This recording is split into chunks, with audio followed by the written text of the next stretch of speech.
hear me?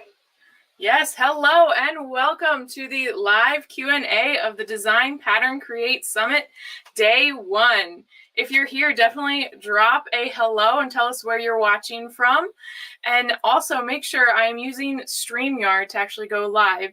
So if you're typing in a question or anything, you have to get if you allow it, to let StreamYard know who you are. That way we can see who you are from the inside and we'll be able to actually reference you. If not, it'll just be a Facebook user, which is fine. We'll still be able to answer your questions and get talking. So I'm Christina and I help creative people I help sewing enthusiasts learn how to digitally draft sewing patterns to create their own pieces of wearable art. And I'm so excited with the people we have here today. We have Sheridith, who has sewing projectors, and we have Victoria, who has zero waste sewing patterns, and we have Sonia with the letterless patterning system. And I'm going to let each one of them introduce themselves really fast, and then we'll kind of get into going. So Victoria, you want to start us off? Yeah, I can. Hi, my name is Victoria. I'm a dressmaker artist. I've been actually studying a different thing in my life, like linguistics, but I always wanted to make clothes, and I've done a few courses and studied at London College of Fashion to eventually come to fashion design. About 3 years ago, I got into zero-waste pattern making, and it really caught my attention because it gave me really new challenges and new potentials. And since then, I've been making zero-waste patterns and selling them on our website. Also, still trying to learn more and more as more people join in the movement. Awesome. You can never stop learning. Always. You want to go ahead next, Sheridith? Hello, I am Sheridith from projectorsewing.com, and as you know, I'm all about teaching people about using a projector for sewing. And I'm an educator by background, and just like Victoria said, I love learning, and I think people should continue to keep learning. And just as the sewing industry continues to change and new technologies are now available, I'm all about how can we utilize that to, save time, especially on there. But I'm all about really teaching people about that. Awesome. Yeah, I'm super excited for your free gift as well. I need a better way to hone in my projector. And Sonia, you want to introduce yourself? Hi, I'm Sonia. I'm from New Zealand, and I love sewing. I'm self-taught, and I just like the most easiest way to do sewing, and I love sitting in front of my machine, so the pattern making must go quick and easy. Yeah, and it's a completely new system. I hadn't really heard much about it, so I learned a lot when I was talking with you. Kind of makes me also want to get that system. Give it a try out. Yeah, we all want to do everything, eh? Always. That's always. So, and we have Lee from Las Vegas here. Do you want to introduce yourself? She's one of our VIP ticket holders. And Melody from Quebec. You guys don't have to. That's a lot of pressure here, I know. But if you have questions or anything, we definitely have some really fun speakers here with the zero waste patterning from Victoria. We definitely, I should have pulled up some of my notes. Oh, you guys actually haven't heard from Victoria yet. She is tomorrow, right? No, you're Wednesday. So sorry, I was muted. I'm on Wednesday. Yes, you are on Wednesday. I'm really excited for you guys to hear from Victoria on Wednesday and her zero waste patterning. So definitely make sure you come back on Wednesday to check her out. Do we have any questions that want to be asked or that came up today? I saw in the Facebook group, actually, Sonia, there was a question for you, and I meant to grab it before we jumped on here, and we were having some tech issues.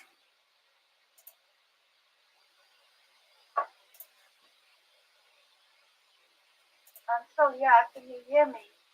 Yeah, no, we can hear you. There was a question that got pulled up in the Facebook group earlier today that was for you.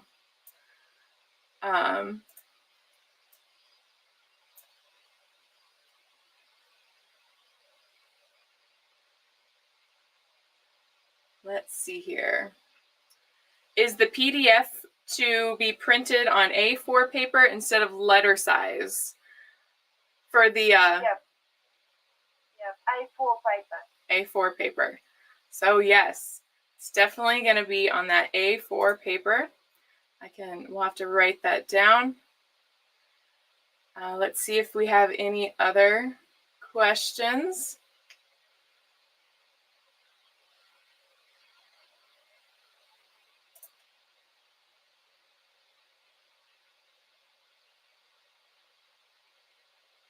We have. Ask a question. Huh? Yeah, please do. I always thought that sort of projection is something technical equipment that you only would use in the studio. How easy it is to use at home? It's like really easy. I started, just as a sewing enthusiast, and it's basically just a projector. You can any projector. I talk about which projectors might work better for your sewing space, but you just set it up pointing down, and you can shine your patterns right onto your fabric. So instead of having to use tissue paper patterns or printing off those patterns, you just cut it out. You do have to square it up and what we call calibrate it, but it's usually a one-time process, and once you're done, you can just project patterns and go. Well, I'm asking because with the zero waste patterns, very often the pattern, you don't actually get a pattern as such. You get instructions how to mark your fabric and then cut it, so you don't have to print papers at all. But with some patterns, let's say right now I'm working on a jacket that would be cut zero waste, you can't simply give instructions how to mark the fabric. You have to have some pattern pieces. And I got a few comments, people saying that, it's just a waste of paper and blah, blah, blah. I only like zero waste because you mark the fabric. And I was thinking about, if you could use the projection for these patterns, it would go completely zero waste then. I've actually been looking into zero waste myself, so I'm glad to have you here because I have been looking into that. And a projector along with a zero waste pattern, I think, is like a match made in heaven. Because you can just project it onto your fabric, and you can mark it out with chalk if you want in there. And if you wanted to take some of your patterns that you use the instructions, they could also use a vector program to draw it out on the size of their fabric and then project that as well. Oh wow, that might not be for average home sewer, but yes. There's a lot of people actually getting into that, and I do lots of videos and training on how to do it on there, and there are a lot more people actually getting into it. People are intimidated by it at first, but more and more people are trying it. Yeah, definitely. What if your fabric accidentally moves a little bit when you project on it? How do you have to fix it somehow on the floor? So I cut on my table still and on my cutting table, and people will use magnets to magnetize it and hold their fabric down, or I just use pattern weights, which are actually just floor tile samples, and it holds the fabric pretty well. I don't usually have issues with the fabric shifting or moving on me, but those are ways that people prevent that. Okay, thank you. I'll definitely look into this. My next area.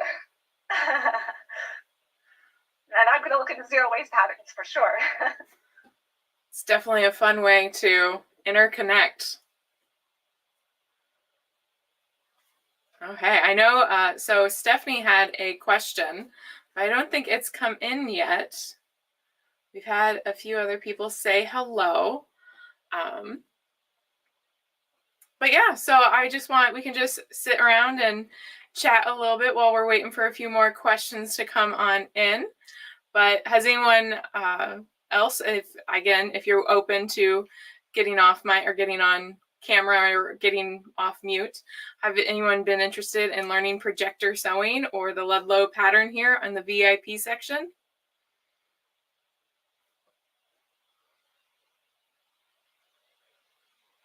We got some quiet bunches today.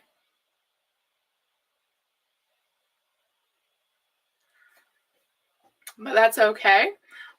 Yeah, I'm so happy that projectors are becoming more and more mainstream, just because, and the prices are coming down on them, which also helps for sure to get, yeah. No, yeah, the prices have definitely been coming down. I think that's a big driving factor in that. Yeah, I'm currently testing a $50 projector, so I mean they're really coming down in price, making it really affordable for anybody to start getting into it. I mean, there's obviously wide ranges of what you want, but it's like finding the perfect match, just like you would find the perfect match of a sewing machine, right? Everybody has their preferences, that's for sure. So we have a question from Stephanie that says, I watched the video on how to stitch a PDF pattern together. I was not quite sure what the margins meant. You showed up online with and without, but I was not sure what you meant. Is the margins the space between each pattern piece? Is that for the margins? That's for the tutorial. Okay. That I gave. And so when I talk about margins, some pattern companies create a space that they want you to overlap the pattern or a margin around it, whether sometimes it's they include A4 and letter size on the same paper, and they have a margin that you either cut off or you overlap when you are taping a pattern together.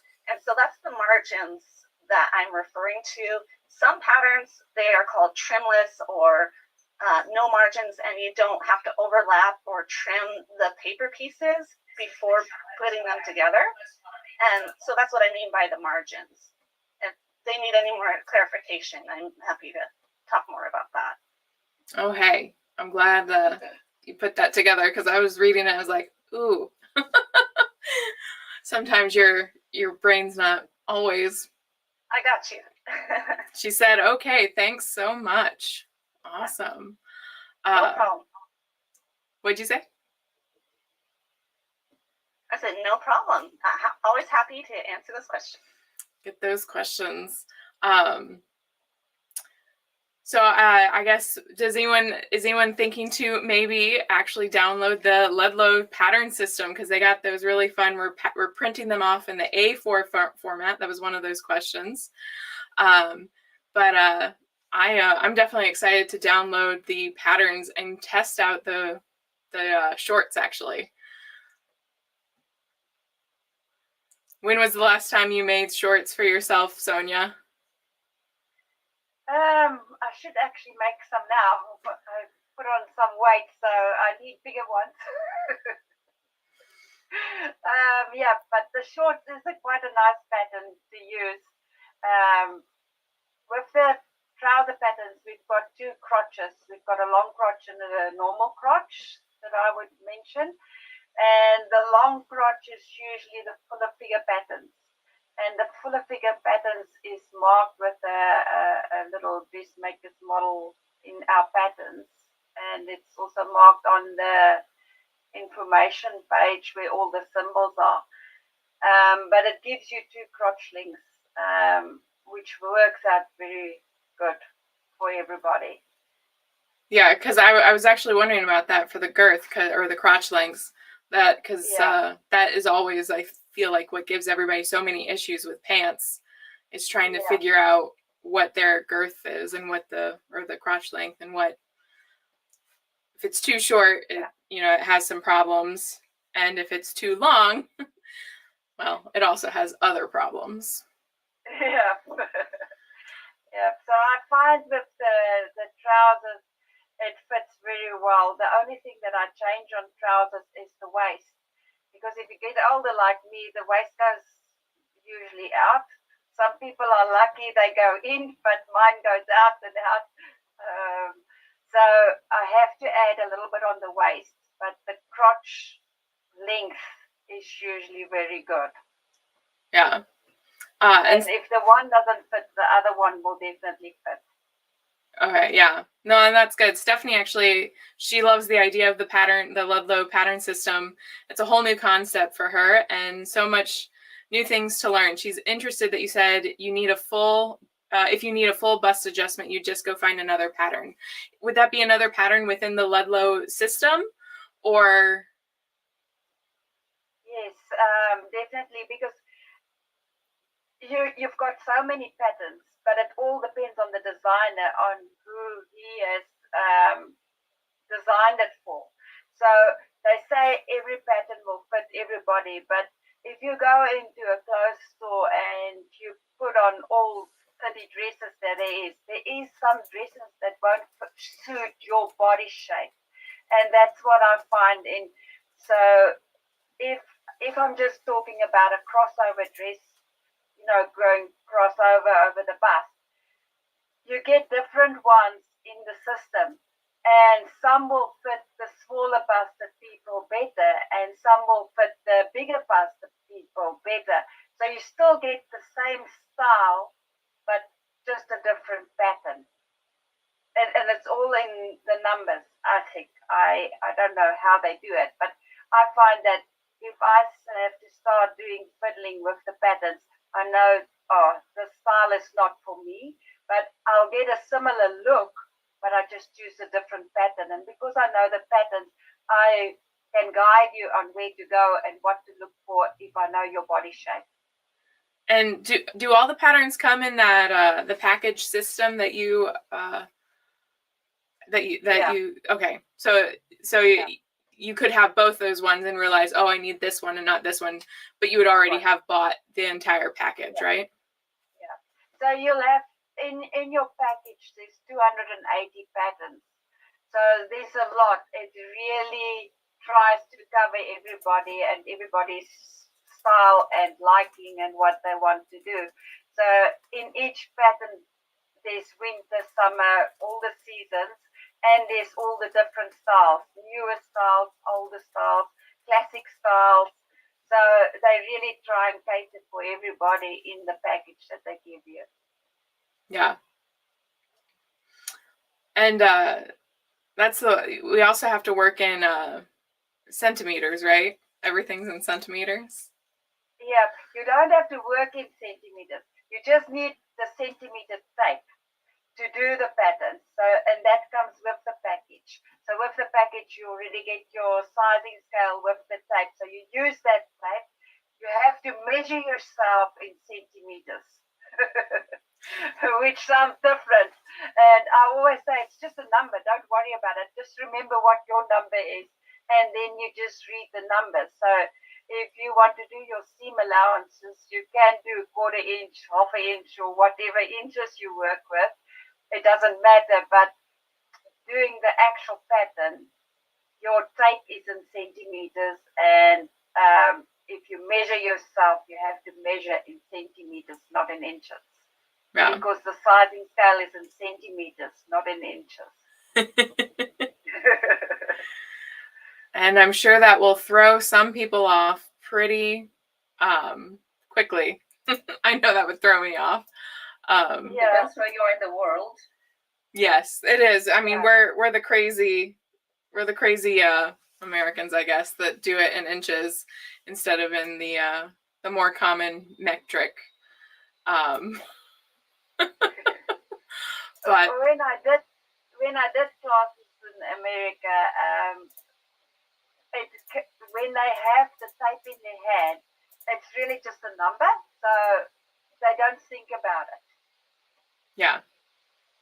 Yeah. Yeah, one of the other ladies that we have speaking this week, she talks about sizing for patterns and that stuff, and she's very much in the it's just a number. We can't be defined by our numbers. And it's very true, because in this day and age, we kind of live in a way that we are. People get defined by our numbers, and it's not as a healthy way to live. Yeah. I always say to the bigger budget ladies, because if they start talking about the F cup and the G cup and that's their problems and what have you, I always say, you are the lucky ones, the ones with the A and the B cup. We really would like some of those. So we all have our differences, and it's really just a number. So I think that's very good that she says that. Yeah. So we have Melody asking, I'm interested in projectors, but since I draw my own patterns, I have to learn Illustrator or CAD to draw digital patterns right. Yeah, that's a lot of times how I do it. That's a good question, and yeah, that's one way people use Illustrator or CAD to draw. A lot of projection stylists are actually using free Inkscape to do that. But if you like to make it on paper, I know a lot of pattern makers like to do it on paper. That is perfectly fine. Do it on paper how you used to, and then you can actually trace it into one of those programs and copy it into there if that's what you're more comfortable with. And then gradually, I say gradually go at your comfort level, and then learn some of those programs such as Illustrator or Inkscape or CAD, and go at your pace. If you're ready to jump into those programs, jump in. If you want to start with just tracing your paper pattern to make it digital and then projectable, you can go that route as well. Yeah, a lot of people actually have been using Affinity Designer. I think, yeah, yes, that's one of my favorite ones. Yeah, Affinity Designer, just because of its low cost. But there's also Inkscape, which is free, that recently had an update that makes it more friendly for sewing projectors. So, ooh, that's handy. Lots of options. So you also use the Affinity Designer? Yes, I do like Affinity Designer because that's what I started using at the beginning. But since I am teaching all of them, I do both. You get to know them all. Yeah. And then we have Bonnie asking, is this a projector similar to Ditto? That's a good question. So when we talk about sewing projectors, we're talking about really any projector. You can go onto Amazon and buy any home entertainment projector. I call this a do-it-yourself setup. People were doing this before the Ditto came out, and the Ditto is a complete projection system. It's not just a projector, if I could say that right. They have software that kind of goes with their projector, and that it integrates with the projector and calibrates it. So it can do similar things. Actually, your own projector is a little bit less limited in what you can do because it's just a second screen for your projector right now. Whereas the Ditto is currently limited to what's available on dittopatterns.com. But I know they are trying to open that up so that people can use their own patterns. But that is a big limitation of the Ditto projector right now. But they are trying to change that because that's been a big pushback at the projector sewing community on there. So is it similar to it? Well, they both project patterns. But when I talk about sewing projectors, it's really just a second screen for your computer. So anything that shows up on your computer can show up on your fabric. Yeah. Yeah, that's... And she wants to ask more questions if she wants me to clarify on any of that. Yeah. Yeah, when I was first hearing about the Ditto, I was really excited just because of how compact and small and everything it was. But then when I actually started researching it a little bit more, I got very sad very quickly that I was like, well, I can't use my own patterns on that. And that's the part of the system I love. I love patterning. I love creating and problem solving. So that was definitely a bummer for me. Yeah, I think that was a big limitation for a lot of people on there. Whereas, a sewing projector, if you want to be a pattern designer and design your own pattern in Illustrator and then project it right away, you absolutely can. The possibilities are endless. And there's a lot of companies out there that offer customized patterns. So it's not just the Ditto. There's a lot of companies out there. So if that's an aspect that you like, or you can use any of these other ladies' pattern styles and things and adjust that and use your own projector. So. Yeah. Okay. Do we have any other questions coming in? Did that answer your, so Bonnie, yes, I make all my own patterns for ballroom dance dresses. Thank you. Yeah, so it's open, and if you're making your own patterns or even using other patterns, you can definitely use your own sewing projector for those.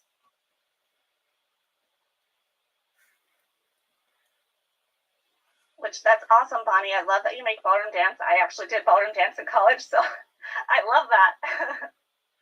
Yeah, we have one of our speakers this week, Teresa. She specializes in ballroom dance costumes and dancewear and that stuff. So she'll be a little bit later this week. that I'm really excited. I don't know. I'm really excited for all the speakers to talk. And Yay, awesome, buddy. Yeah, I'm gonna have to go listen to that. Might have to get back in the ballroom. yeah, cool. Well, we've been here for about 30 minutes. Definitely, if you have more questions, definitely let us know. We would love to answer them so that you guys can get your questions answered.